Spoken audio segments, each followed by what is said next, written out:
আসসালামু আলাইকুম। আমাদের দেশে এটা অনেক সময় দেখা যায় যে সম্পদশালী পরিবারের সন্তানরা, সে ইংলিশ মিডিয়ামে পড়ুক বা বাংলা মিডিয়ামে পড়ুক, ডাজন্ট ম্যাটার, সে হয়তো সেভাবে গড়ে উঠতে পারে নাই। সে হয়তো অসৎ পথে চলে যেতে পারে, অসৎ সঙ্গীর সাথে মিশতে পারে, নেশার খপ্পরে পড়ে যেতে পারে। এগুলো কেন হয়?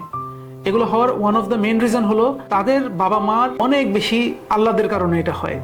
ঠিক আছে, হয়তো বাবা সারাদিন কাজ করছে, অনেক টাকা ইনকাম করছে, বা মা সারাদিন কাজ করছে, অনেক টাকা ইনকাম করছে, কিন্তু তারা বাচ্চাকে ওরকম সময় দিচ্ছে না।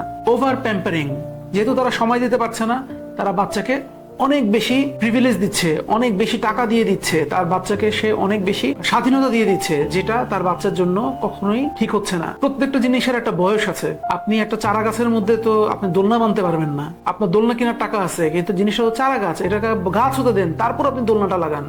তার আগে তো আপনি এখানে বসার চিন্তা করতে পারেন না। কিন্তু আমাদের দেশে তাই হয় যে বাচ্চা যখনও ম্যাচিউর হয় নাই, কিছু হয় নাই, ছোট মানুষ, আপনি তাকে গাড়ি দিয়ে দিচ্ছেন, চাইলেই টাকা দিয়ে দিচ্ছেন। এগুলো করার কারণে দেখা যাচ্ছে যে বাচ্চা ছোটবেলা থেকেই একটা ফ্যান্টাসির মধ্যে বড় হচ্ছে।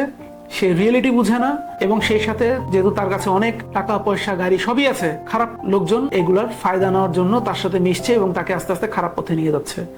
তো দয়া করে এই জিনিসগুলো করবেন না। বাচ্চাকে অভাব শিখান, বাচ্চাকে টাকার মূল্য শিখান, এবং সেই সাথে সামাজিক মূল্যবোধ শিখান, ধর্মের আলোটা দেওয়ার চেষ্টা করেন। আপনি একটু সময় দেন আপনাদের বাচ্চাদেরকে, এবং বাচ্চাদের সাথে একটা সুন্দর বন্ড তৈরি করেন। দেখবেন অনেক ভালো একটা মানুষ হিসেবে আপনার বাচ্চাটা গড়ে উঠবে ইনশাল্লাহ। আমার কথা শুনবার জন্য অনেক ধন্যবাদ। আসসালামু আলাইকুম।